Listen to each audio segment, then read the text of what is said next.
Magandang umaga, tanghali gabi mga kapatid.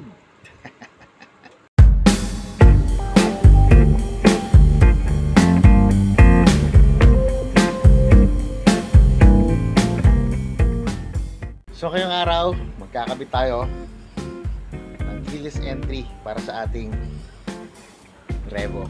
So ito ngayon yung nabili natin sa Lazada na keyless entry. Explain ko lang sa inyo, medyo kinabit ko na yung pigtails niya, no, doon para ma-explain natin ng mabuti kung para saan itong mga wires na to at color coded na wires na ito, no.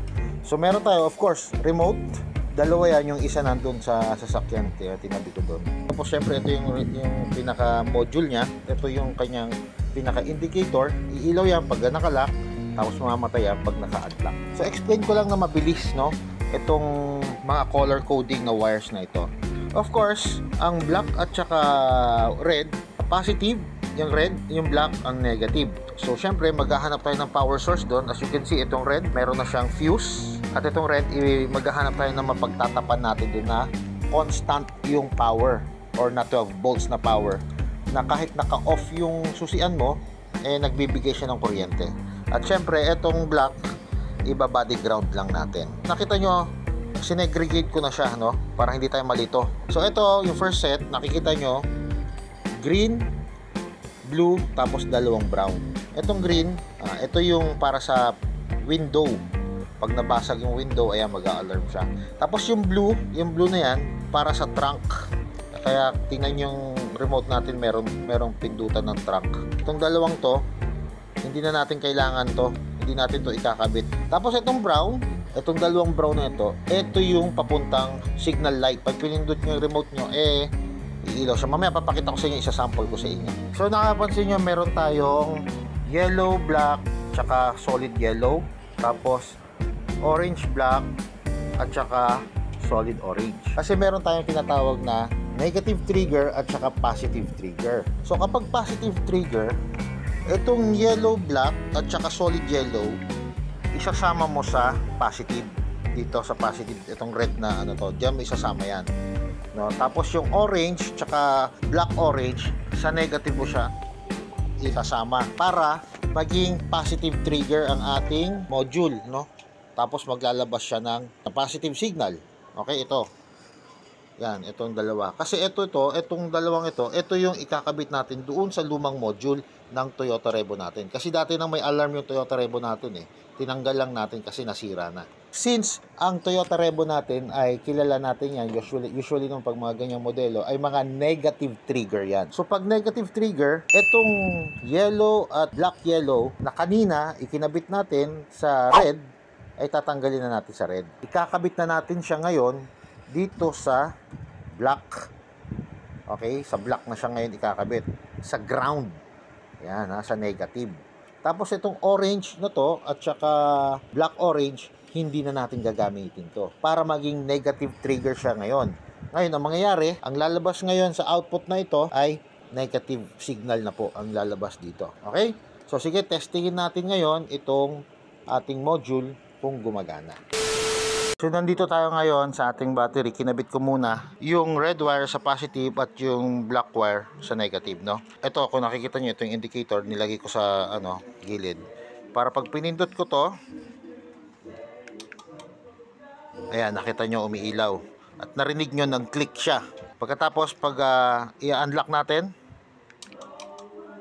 nag-click din siya, tapos nawala yung ilaw. Okay, so ibig sabihin, goods yung ating nabiling module, no? Napakita ko rin sa inyo, meron tayong test light dito. Ito, ayan, test light. So, yung ating test light, nakalagay yung isang dulo niya sa negative, tapos yung test light natin, ilalagay natin sa brown wire. Kahit pagsamahin natin yan, kasi para pag nag-set tayo ng alarm or napumindot tayo ng alarm, iilaw siya. So, papakita ko lang sa inyo, no? Ito yung brown light para sa signal light. Kakabit natin. Papansin nyo, pag pinindot ko tong lock, pipindutin ko yung lock, ayan, umilaw siya. Diba? Ngayon, pag unlock, dalawang beses. So, itong wire na to, itatap natin dun sa signal light. No? So, unlock. So, pag medyo nagbilang ka na medyo matagal-tagal, pag napindot mo uli yung lock, kahit na nakalock ka na, iilaw siya ng 4 na beses. So, ibig sabihin, signal to para kung halimbawa sa parking hinahanap niyo yung sasakyan niyo, makikita niyo kaagad. No? Unlock. Ayan, okay? So yun lang. As you can see, tinanggal ko muna yung dashboard, no? Ayan yung dashboard ko, tinanggal ko muna. Kasi yung dating alarm nito, ito which is this one, ayan. Sira na to, as you can see, oh. Lumobo na to, nakalobo na, ayan, oh. So hindi na gumagana. Ito rin yung remote niya. Okay, ayan. So, tinrace natin. Ang kailangan lang naman natin is yung magkaroon ng remote. Ma-access natin yung lock and unlock via remote, no?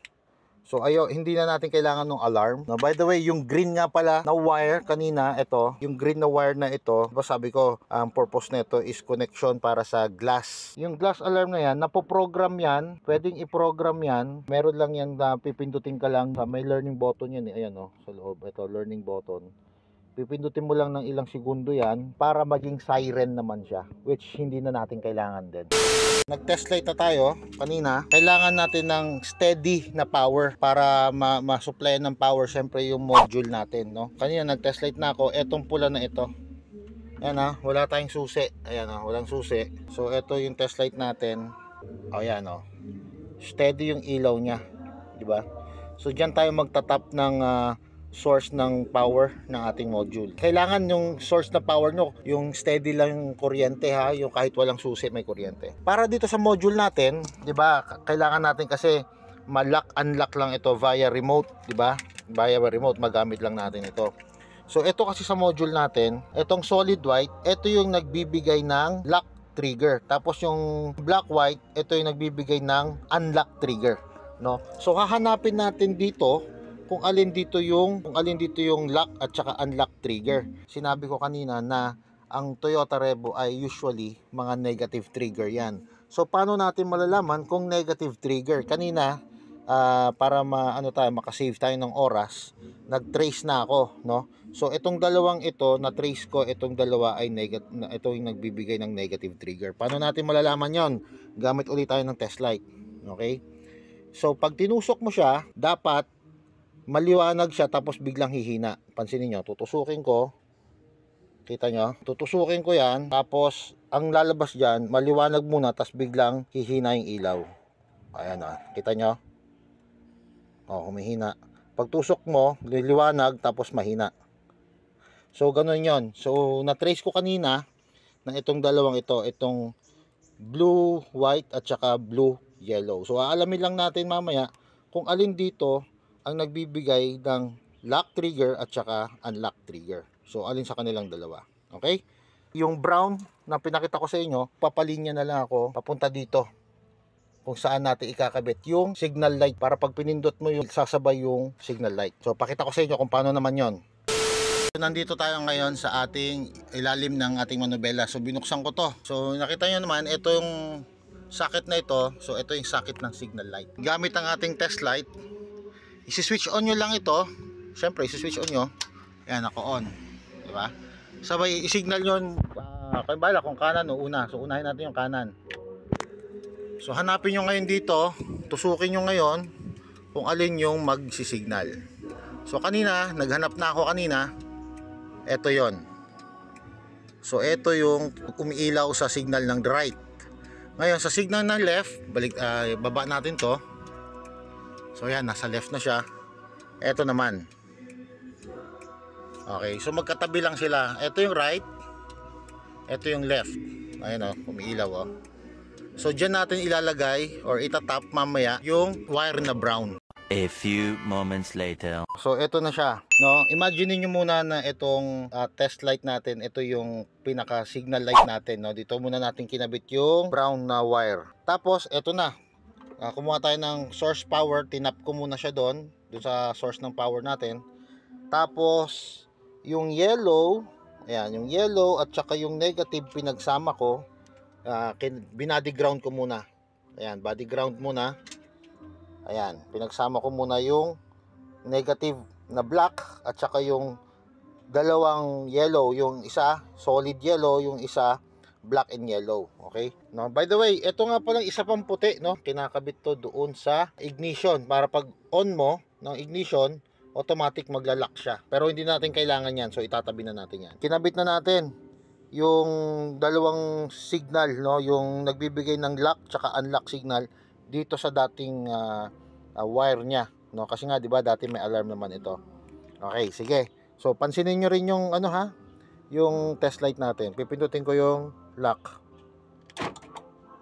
So umilaw. Nakita niyo hindi lang maliwanag masyado dahil may araw eh, against the light.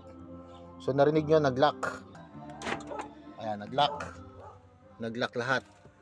Unlock. Okay, unlock. So ganun lang ang setup natin. Babalikan ko kayo mamaya. Aayusin ko na to. Maglilinya na ako para maayos na tayo. Alright? Several song-filled hours later. Okay, so nakapag-tap na tayo dito sa ating signal light. So kanina pinakita ko sa inyo kung saan naman magta-tap. So sinugatan ko lang yung wire. So tinap ko na. So, nagkaroon tayo ng extension ng wire. So ito yung wire na ito, tumakbo to doon sa brown na wire natin ng module ng ating central lock. Maiksi kasi kaya kumuha tayo ng extension, no, para lang umabot yan. Ito sa sample ko lang. Lock. Kita nyo, umilaw yung signal light. Unlock. O, dalawang beses. So dito rin makikita mo, lock, bumaba, unlock, umangat. So pati doon sa kabila umangat, pati dito umangat. So tingnan natin yung signal light sa harap pag nilock natin. Lock, umilaw. Unlock, umilaw dalawang beses. So ganun din sa likod, no? Sabay 'yon, sumasabay. So natapos na rin natin ikabit yung ating central lock. Ayan.